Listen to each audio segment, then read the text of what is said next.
биттиргенден кийин бардык болгон жана боло турган нерсенин баарын Аллага тапшыруу бизге парз болгон. Жосо ва шарри жаманчылык ва хайр жакшылык мин Аллах таала бир гана Алладан экен. Демек ким ушуну тапшыра билсе иншалла алар туура жолду тапкандар болот. Эми биз дагы иншалла сиздерге ушу дем салуу менен аракет кылып атабыз. Мынакей баарыңыздар келдиңиздер. Эми бул жерде кээ бир нюанстар бар. Кайсы нерсе болот, кайсы нерсе болбойт. Баарыңыздар сабак иретинде иншалла кайсы нерсе туура болот, кайсы нерсе туура болбойт.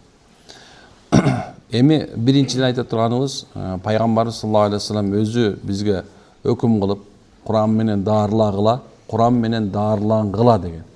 Демек булга белгилүү болду. Демек Куран менен daарласа да болот экен, daарланса да болот экен. Эмне үчүн десе, анткени Алла таала Куранды шифа, хидаят, рахмат деп Алла өзү айткан туурабы? Демек биз айта турган нерсе ошол эки, мына ушул эң биринчи орну бардык түрлөрүн, кайсы болсун, кандай түрү болсун орну ошо Куран аяттар менен, ошондой Курандагы белгиленген рукуяту шариаты, шарияттагы белгиленген аяттар менен, аятли хизр деп коебуз, балки аяту нар деп коебуз. Мындай бир аяттарды белгилеп, машалла ошолор менен дем салуу жөнүндө сөз болот экен. Муну шариятта нушра деп айтат. Нушра дегенибиз, нушра эки түрлүү нушра бар. Биринчи нушрасы субханалла, бул шариятта Куран жана хадис негизинде алынган аят карима жана сүннөт дуалар. Экинчи нушра бул андай бир казал иретинде жана андай бир айтып атканыбыз касида деп коебузбу? Мына ушундай нерсе менен окуу экен. Бирок бирөө адал болсо, бирөө адал болбойт. Күмөндүү болуп эсептелет. Касида менен күмөндүү болуп эсептелет туугандар. Демек, ошол дем салуу кандай болуш керек десе, мынакей сиз менен мен кандай турсам, алдымда туруп мындай окулуш керек экен, эң жакшысы. Эми элдерди топтоп окуу жөнүндө алымдардын субханалла ортосунда мындай кандай ихтилаф, талаш тартыш болуп келген. Бирок айтайын деген нерсе, замандын нерсесин колдонуп азыр ар бир адамга дем салып отуруу мүмкүнчүлүк болбогон себептен эмнекен биз азыр ушу жалпылай түрдө окуп атат экенбиз. Чын-чын келгенде, эгерде алдыңа отуруп туруп бирине жекеме-жеке окуса, ошол жакшыраак болуп эсептелет жана сахихирээк болуп эсептелет. Эми башкача жолду таппай калган себептен ушул нерсени туура көрүп атабыз азыр. Шариятта талаш белсе, о талаш. Бирок ошондо болсо дагы улук саат менен болуп айтылган нерсе. Бул бир. Экинчиси, бул жана эмне үчүн айтып атам, анткени оорлуу адам, ошондой эле субханалла дем салдыруучу адам менен дем салуу экөөнүн ортосунда мындай бир эмне болуш керек экен? Байланыш болуш керек экен. Эми ошол мындай айтканда биринчиден экөө болуш керек экен. Дем салуучу менен дем салдыруучу болуш керек экен. Бул экөө бири менен чогуу турушу шарт болуп эсептелди. Андан экинчиси болсо субханалла дем салып атканда кээ бир нерселер арам болуп эсептелет. Кайсы нерсе десе, ошол дем салуучу кайыпка, жосо кайып дегенибиз кайып дүйнөсүнө, сендин ичиңде ургачы жин бар экен, сенин ичиңде эркек жин бар экен, сенин ичиңде бир үйүр кирип алыптыр деп айтуу, бул эмне экен? Дурус болуп эсептелбейт. Шариятта жакшы болуп эсептелинбейт. Түшүнүп атасыздарбы? Бул нерсеге көңүл бурулбайт экен. Эмне үчүн десек, анткени бул кайып, жиндерди көрбөгөн себебинен. Ошондой эле жиндердин алардын адамдарга ичине кирүү жана сыртына жүрүү деген жана келгенде, биз алар ичине кирбейт, балки сыртында ламма болуп аларга васваса же болсо ошондой эле сырттан азгырык салат деп эсептейбиз. Түшүнүктүү болуп атабы? Демек, эми алардын кандай экенин билүү, же болсо бул жерде отурат деп билүү, субханалла эмне экен? Бул дурус болуп эсептелбейт экен дагы шариятыбызга. Аны мындай айтканда тажрыйбалуу гана хадис же болсо дарыгер субханалла ошол нерсе менен алектенген, бир аз болсо да кичине илимин окуган адам таап ушул жерде экен деп баягы сайып бир нерсе кылса дурус болот экен. Ал эми аны менен жинде шайтандар менен сүйлөшүү жана субханалла ким экени жөнүндө неме кылуу сүннөт эмес болуп эсептелет. Бирок арам эмес, ошол мезгилде сүйлөшүү сүннөт дагы эмес болуп эсептелет. Эмне үчүн? Анткени алар кадзабун алим, ушундай бир жанагындай калпуучулардын эң чоң болгон себебинен биз алар менен сүйлөшпөйбүз. Алар субханалла кандай мен мусулманмын десе деле, мисалы ой мен күйүп атам десе деле эмне аткенбиз? Анда субханалла мындай ухруж адулла, Алланын душманы чык деген гана сөз айтуу сүннөт экен. Башкача нерсе болбойт экен. Түшүнүп атасызбы? Эми кээ бир убактарда мисалы алар көптөн окуяларды айтып берсе, мурункуларын айтып берип аткан болсо, ишенбейт экенбиз. Анткени өткөнгө дагы, келечекке дагы эмне кийлигише албайбыз. Анткени өткөн өтүп кетти, Аллахтын каалоосу менен болду. Келечекти шайтан дагы билбейт, жиндер дагы билбейт, ифрит дагы билбейт, дөөлөр дагы билбейт, перилер дагы билбейт, адам дагы билбейт экен келечекти. Демек, качан ошол дем салып аткан мезгилде келечек айтылып баштаса, ошол жерде шарлатандык пайда болот экен. Субханаллах. Түшүнүктүү болдубу? Демек, бизде белгилүү болду. Биринчиси эмне болду? Биз дарыгер менен дарылануучу бирде отуруш керек экен. Ошол эмеде субхана кайыпка кийлигишпеш керек экен. Ким окутту десе, сенде сыйкыр бар экен десе, сыйкырдын бир адам айтат, мисалы Дамылла болсун, билимдүү адам айтат экен. Сизде сыйкыр бар экен десе, бир нече далилдер менен айтышы керек экен. Же болсо мындай болуп атат, бул жер мындай болот. Ошондой эле көз тийиптир десе өзүнүн далилдери менен айтышы керек болот экен. Адамдагы визуальный гана. Түшүнүп атасыздар? Мына көзгө көрүнгөн нерсе менен гана. Түшүнүктүү болду? Мисалы бетинде, анын кылып аткан амалында, анан сурамжылоо менен субханалла, анда сизде көз тийип турбайбы. Ошондо дагы ушул точно так эмес деп айтабыз. Эмне үчүн дегенде, анткени жакшысын ким билет экен? Алла билет экен, туугандар. Демек, бул нерсеге толук түшүндүк болуш керек, туурабы? Андан кийинкиси кантип коргонуу, кантип дем салыш керек десе, авалки ачык үн менен. Ачык. Эгерде кимде ким үн чыгарбай дем салып атса, демек бул жерде бир күмөндүү нерсе пайда болот экен. Анткени авалким шайтан үйрөтүп коюшу мүмкүн, авалким да бир нерсе үйрөтүп коюшу мүмкүн. Эмнекен Кур'ан аяттар кыраат менен так туура, сүннөт дуалар кыраат менен так туура окулушу шарт болуп эсептелет, туугандар. Эми ошонун ичинде демек айтайын деген нерсем ушул эки, бир кандайдыр бир дем салуучу шарияттан тышкары болгон жанагындай амулет деп коебуз, талисман, бизче кандайбыз? Тумарларды жазып берип баштаса, демек ошол нерселер кандайдыр белгисиз бир цифралар менен болсо, же болсо жанагындай бир сүрөт тартуулар менен болсо, ушундай боло турган болсо, бул автоматически арам болуп эсептелет. Эмне экен? Анткени себеп ал сыйкыр илимине тиешелүү болгон себебинен. Ошондой эле таштарды салып коюу, сейденелерди салып коюу, дагы бир ушундай бир буюмдарды салып коюу, Меккеден келген таш деп салып коюу, кумдарды салып коюу, теспелерди илип коюу, көз мончокту илип коюу шариятыбызда субханалла эмне экен? Тыюу салынган, арам болуп эсептелет. Анын Татархания деген жакшы чоң китеп бар. Ошол китепте эгерде бир аят жазылса, ошондой эле накшы болсо, ошол аятны цифра менен ошол нерсе илимин билген адам, баягымда айтканда, кандай десем, жанагындай ошондон сөз чыгарыла турган илими бар адам жазса, күнөө болбойт экен. Ошондой жерде жалпы машхур, элдин арасында ушул нерсе окуйлбаган, же болсо көп адамдар мындай ошонун аркасында фитна боло турган болсо, жазбаган жакшы экен.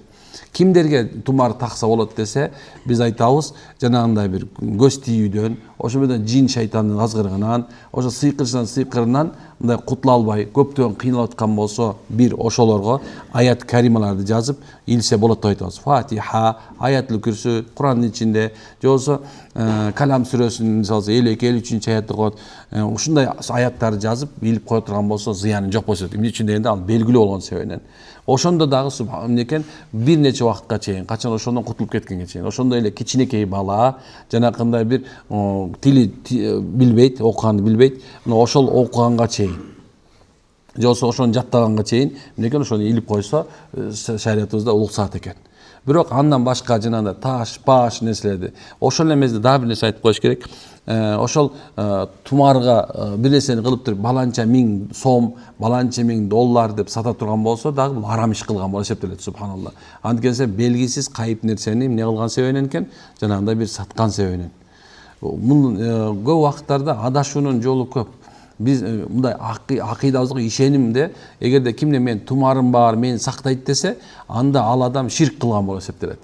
Ширк кылган болуп эсептелет. Ошол себептен эмнекен ар бир адам өзү Ихлас фалак нас, Аятул Күрси, Амана Расулу, мындай айтканда Курандын ичиндеги мындай өзгөчө бир пайгамбарыбыз айткан сүрөлөрдү окуп өзүнө дем салып жүрсө, Масдун дуа, момундун куралы деген дуаларды эртең менен кечинде окуп турсаңыздар, иншалла, ошол коргоо иретине жетиштүү болот, туугандар. Түшүнүп атасыздар? Айтайын деген нерсем эмне болду? Кайсы нерсе харам, кайсы нерсе адал, кайсы нерсе туура эмес экенин түшүндүрүп коеюн дедим сиздерге. Сиздерге бул аманат, мына бул сабак. Субханалла, муну эмне жеткизесиздер. Бирок ошол эле мезгилде ушундай кылып аткан молдолор отурган болсо, мындай жанагындай биз айтып аткан нерсе кылып аткан болсо, эмне кылышыбыз керек экен? Алар менен урушуп талашпай эле койгула. Мисалга алса бизге келип атасыздар. Бизге келгенден кийин менде бир нерсе бар. Сурайт кээбилер, каяка барсам болот? Мен айтам, бардык мечиттеги имамдарга бара берсеңер болот. Кыргызстанда бардык рукуячыларга бара берсеңер болот деп айтабыз. Рукуячы деген мисалысы, мындай бир алар көз ачык эмес, субханалла турабы? Ушундай. Же болсо мындай, мисалы именно эрмекке эле келиш керек деген нерсе жок туугандар. Эми даже керек болсо, эгерде мүмкүнчүлүк отурмаса, мен мындай кээбирлерине мен бүгүн канчасын үйрөттүм, сен өзүң эле дем сала берчи деп айткандай болдум. Эмне үчүн аны көрүнүп турат, машалла мунун ыхласында муну өзүнө өзү дем салса айып кетет. Бирок көпчүлүктөрү өзүнө өзү дем салса айыкпайт, ошон үчүн эмне атабыз? Бир себепкер бололу деп атабыз, машалла. Эми рукуячы кандай болуш керек десе, рукуячы эң биринчиси субханалла шариатка сугарылган болуш керек. Шариатка сугарылган деген сөз ошол шариат илиминен илими болуш керек. Биринчиден таджвид илиминен, экинчиден фыкh илиминен, экинчи акыйда илиминен, экинчиси субханалла фыкh илиминен, үчүнчүдөн субханалла усул деп коет. Куранды чечмелөө усулу, фыкхты чечмелөө усулу, хадистерди чечмелөө усулу, мындай айтканда ошол усулдардын негиздеринен баардыгын тең өзүнүн казанына сала турган адам болуш керек. Бул бир. Эми субханалла экинчиси болсо, рукуячы эң негизгиси каары, аны алым болсо жакшы болот. Каары, аны алым. Ошондо үчүнчү нерсе талап коюлат, ошол тажрыйбалуу болгон жакшы болот. Тажрыйбалуу. Түшүнөсүздарбы? Мынекен машхур тажрыйбалуу болгон жакшы болуп эсептелет. Демек ушу 3 талап коюлат. Эгерде каарлы болсо, эгер илим өтсө, мисалы алса, кээ бирде адашып кетиши мүмкүн шариаттан да. Өзүнчө ойлонуп бир нерсе чыгарып алышы мүмкүн. Шайтанга баш ийип кетиши мүмкүн керек болсо. Бул бир. Экинчиси болсо, мисалы рукуячынын жанына барсаңыз, бирөө тура турган болсо, андан анын ичинде жин боло турган болсо, баландайдын жини, жин, бунун ичинде жин бар бекен десе, бул айта турган болсо, мунун ичинде жин бар, бул жин отурат десе, ошо окуй турган болсо, бул жин менен шайтан менен чогуу, мындай айткан партнер болгондо болот дагы, экөө тең субханалла куфурга түшкөн болуп эсептелет.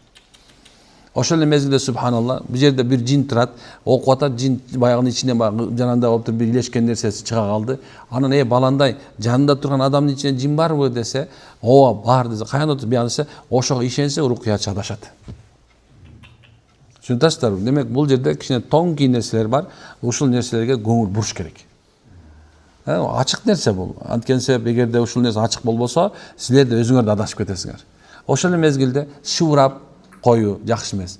Эң жакшы дем, субханалла, эң жакшы дем, эң азында болбой калганда бир жарым сааттык болгон жакшы болот деп айтабыз. Эми ар бир адам ыхласына жараша, кээ бирде 10 мүнөт болсо да ыхлас менен боло турган болсо өтүп кетиши мүмкүн. Бирок эң жакшысы көпкө чейин окулганы жакшы экен. Ошондой эле ошол жин менен адам ортосунда диалог болбой окулганы жакшы. Эмне үчүн ухруж адулла, күйөөсүң, чык, бар деген эле сөздү айтышы шарт болуп эсептелет субханалла. Түшүнүп атабы? Демек мына ушундай бир нече шарттарды аткарылса, ана силер рукуячыда же болсо чыныгы дем салуучунун ичинде болгон болуп эсептелесиздер. Ушундай нерсе. Бирок эгер рукуячы мактанса, башка бирөөнү жамандаса, ошол эле мезгилде субханалла өзүн өйдө көтөрө турган болсо, текебер боло турган болсо, дүйнөгө берилип кеткен болсо, же болсо ушундай нерселерге боло турган болсо, ал рукуячы боло албай калат уже. Эмне үчүн дегенде, рукуяда эң чоң талап кылган же бул таквачылык болуп эсептелет. Ошол менен эмнекен сиздер рукуячы, аалым, тажрыйбалуу, каары болсо дагы эми эң акыркы турган таквачылыгын карашыңар керек болот. Эгер таквачылыгы бар болсо, машалла ошонун аркасында ээрчишиңер керек, ошондон барсаңар болот. Эгер таквачылыгы жок боло турган болсо, бир дем салып көрөсүз, субханалла, эмнекен ошо менен кетишиңер керек. Эми рукуячы дем салса, сөзсүз эле кыйкырып, күйүп, ыйлап, жосо бир нерсе мындай кээбилериңер бар да, момунда кыйыш нерсе болгон жокмун мен деген нерсе шарт эмес. Анда айтыла турган нерсе ошол окулду, ошол Курандын сөзсүз пайдасы силерге тиет деген сөз. Сөзсүз пайдасы тиет. Эгер кимдеги окуду, бирок чото мен эчтеке болгон жокмун десе, ал Куранга күмөн болгон, Аллага күмөн болгон болуп эсептелип калат. Түшүнөсүздөр? Эчтеке болгон жок, жөн эле турасың. Ыйлаган жоксуң, күйгөн жоксуң, кызарган жоксуң, эчтеке. Бирок эмне болду сен, Курандан пайда жок турбайбы деген сөздү Кудайым сактасын, наузубилла, эмнеге күмөндө болуп калган болуп эсептелет. Аллага, Алланын каламына күмөн болгон катарында окуп каласыз тугандар. Демек ушул экен, машалла. Демек рукуячы эч качан сүрөткө окубайт. урукиячы эч качан субханалла дагы мындай айтканда жалгыз бир аял менен чогулуп окубайт. Андан кийин субхан урукиячы эч качан жанына жинди коюп кошо аны менен андай сотрудничество кылбайт. Ошондой эле жиндер айта бере турган болсо, боякта сыйкыр турат десе, ошол жака барып сыйкырды таап, анан келип мынакей мен сыйкырды тап десе, ошол экөө чогуу иштешкен болуп эсептелип калат. Сыйкыр табылыш керекпи, табылышпаш керекпи десе, алымдардын ортосунда талаш. Айтат, көпчүлүк айтат, табылыш деле шарт эмес дейт. Ал шарт эмес. Анткени бир оюн болот да, бир оюн. Мисалы, бир оюнду мен сизге түшүндүрүп берем азыр. Мына мусулмандарда да урукиячылар бар, ошондой христиан деп атабыз, жанакыларды да өзлөрүн жанакы окуп, псалмаларын окуп баягы күйгүзгөнү бар. Устаз мындай түшүндүрөт эле. Эмне үчүн алардын деле жанакындай бир нерсени Библия менен кыйкырып, ызыйды деп атса, баягы ичинен чыгып атпайбы деп суроо берсек, айткан эле да, ошол дейт, бул мындай айткан шайтан экөөнүн ортосунда договор дейт. Баягы ичиндеги шайтан эмне экен, муну менен договор кылган дейт да. Баягы калп эле адамдарга момундай жанакындай нерсени көрсөтүп, кыйкырып, мына чыктым мен, Исага ишендим деп туруп, адамдардын ихласын тартып, ошол өзүнө кайрыш үчүн эмне экен, ошондой жанакыл концерттерди уюштурат мындай айтканда. Бул эмне экен, шайтан эч качан сиз менен бизди хидаятта, туура жолдо болушту каалабайт экен. Демек, кээ бир нерселер болуп аткан болсо, эмне экен, күмөн болуп коюш керек экен. Эмне үчүн? Анткени субханалла, ихласыңды, сен иманыңды алып коюшу мүмкүн экен ошондо, да? Түшүндүктүү болдубу? Бүгүн бул биринчи сабак иншалла. Эртең дагы башкача түшүндүрүп берем Кудай кааласа. Эртең башкача ачылат Кудай кааласа. 3 күндөн кийин филиал ачам деп чыкпагыла барыңар. Так ушундай экен. Анан сураныч машалла. Мен өзү бирөөнү жамандаганды жакшы көрмөйм. Ошондой эле субханалла мени жамандап аткан адамдардын аркасынан комментарий жазышты каалабайм. Ошон үчүн биз үчүн урушпай эле коюңуздар. Бизге дуа кылыңыздар, болду. Силерден сураначым ушу дуа кылып коесуздар, болду машалла, туурабы? Ушундай. Ошо эң жаман көргөн нерсем бирөөнүн аркасынан гыйбат кылуу, ушак кылуу, аңдуу, анан бирөөнү кылып ата чабууга аракет кылуу, мен тигинден өйдөмүн деп айтууну мен өтө жек көрөм. Мен айылдык эле молдом мынакей. Ушул мынакей кичинекей 100 кишилик мест алып мечитте имам болуп, болду. Ушул субханалла, ушул жерде силерге окшогон адамдар келсе, вааз насаат кылып коюп эле, ушул отурган кишимен. Ошол себептен көпчүлүгүн тааныбайм мен. Ошол себептен көбүн тааныбайм, мен тааныгым да келбейт. Эмне үчүн дегенде, ар бир адам кыямат күнү өзү үчүн жооп берет, өзүнүн ыхласын жооп берет. Ошону силерден суранычы. Макулбу? Мен силерден силер эгерде бизди устаз катары көрдүңөр да турабы? Келип машалла, кичине болсо да 3 күн болсо устазыңар болуп кое берейин. Эми силерге насаатым ушул эки. Эч качан бирөөнүн жамандабагыла. Эч качан бирөөнүн жашоосун бузбагыла. Эч качан бирөөнү субханалла мындай чагымчылык кылбагыла. Эч качан бирөөнүн үстүндө бирөөнү жакшы көрүп калсаң, тиги жаман көрүп калган адамды жамандабагыла. Бул пайгамбар сүннөт. Валлахи, Алла көрүп турат субханалла. Ушунча ол бир дагы адамды жамандап көргөн эмесмин. Мен жамандаганга үйрөтүлгөн да эмесмин. Силерден суранычы. Комментарий да жазбайм субханалла бирөөнө. Бардыгын дайыма сени мен Аллага койдум деп коем, болду. Ушундай. Аллага коебуз, Алла таала өзү шерменде кылат кааласа, Алла эгерде ушуга татыктуу болуп турганбыз, Алла бизди шерменде кылат субханалла. Ушундай. Алла өзүнүн ушундай бир эң залым, зулум болгон адамдары менен такыба адамга болсун зыян келтирет, ал Алланын сыноосу. Бирок ошону кийин кайра ошо залымды Алла таала ушундай залым менен кайра жок кылып коет. Бул Алланын закону. Ошон себептен субханалла, Алла толук таяныңыздар машалла. Эрмек молдодан болбойт. Алладан болот субханалла. Алладан болот субханалла. Баарыбызда ниетибизди мындай ыхлас туралайлы, да? Азыр эми туугандар дем болот, 3 саат окулат иншалла. Ошо катышып, ыхлас менен отуруп бериңиздер, каарлар ыхлас менен окуйт азыр машалла. Кудайдан коркуп, Кудайым силерге шипа берсин, хидаят берсин. Негизи шипа келет Кудай кааласа. Бирок хидаят келиши оор, да? Кимге Алла хидаят берген болсо шифа менен кошо берсе, анда Аллаху акбар. Ушул жерден келип намаз окуп кеткен болсоңор, анда биз уттук. Эгер ушул жерден субхан орозо тутам деп дининге таап кеткен болсо, анда биз уттук. Максатыбыз эле ушул. Мына бул жерде отурасыңар. Мына бул жерде көп болсо бир 200 адам отурасыңар азыр. Тиякта бирок субханалла азыр 1000 адам отурат. Бу 200 адам хидаятка келди. Келген адамдар. Эмне намаз окуп атасыңар. Бирок тиги жерде 800 000 адам субхан дагы деле болсо хидаятка келелек. Эгер ошолордун арасынан ушул 3 күндүн ичинде ушул жаңы келип ушул намаз окуп саждага жыгылып калган болсо, анда ушул жерде 200 адам уттук машаллах. Билесиздер максат эмне? Ушул жерде максат дем салуу экинчи планда турат. Максатыбыз Алланы улуктап, Алланын улуктугун жеткизүү, Алланын бирлигин, пайгамбардын акыйкат экенин жеткизип, машалла, башкалар хидаятка келип калса экен деген максат отурат ушул жерде. Антпесе, мен чарчадым болду, жатып алсаң болот, бирок ар бир нерсе сабак кылып атабыз. Эмне максатта? Анткен иманыбыз куралы. Эмне себептен биз чарчабай айтабыз? Алланын улуктаган себебинен, Алланын шариятын сүйлөгөн себебинен, Алланын жалгызын сүйлөгөн, халисан лиллахи таала бир Алланын ыраазылыгына толук жетели деген максат болот. Силер да иншалла ушундай отуруңуздар. Анан дагы бир сурам, машалла, бизге мына бизди көрүп аткандар дагы, мына субхана силер дагы машалла бир гана суран үчүн бизге дуа кылыңыздар иншалла. Баягы Тынайдын жаман баласы Эрмекке я Алла хидаят бер, ушуну адаштырбайбы я Алла. Ушуну шерменде кыла турган болсоң, эч кимге көрсөтпөй шерменде кыл деп, ушундай эртең кыяматка бир нерсе калып калбасын. Силердин жүрөгүңөрдө биз жөнүндө жаман ой кетип калбасын. Анткени ал кыяматка барат. Ошо сенин кыямат күнү менен шерменде болбой силер мага келип алып баягы мындай бетке чаап турушуңарды каалабайбыз. Ушундай бүгүн барбыз мына, эртең жокпуз. Мына кечинде тапылдап сүйлөп атам азыр, эртең менен бармы жокму бир Кудайдын колундабыз. Ушундай нерсе. Эмнеге эртең менен тургузуп кечке жеткен Аллага шүгүр, кечке жеткизип таңга чыгарган Аллага шүгүр дегенден башка эчтеке дей албайбыз. Амин. Субханакаллахумма ва хамдика анта астагфиру ва атубу илейк. Кана. Сиздерден дуа күтүп атам мен.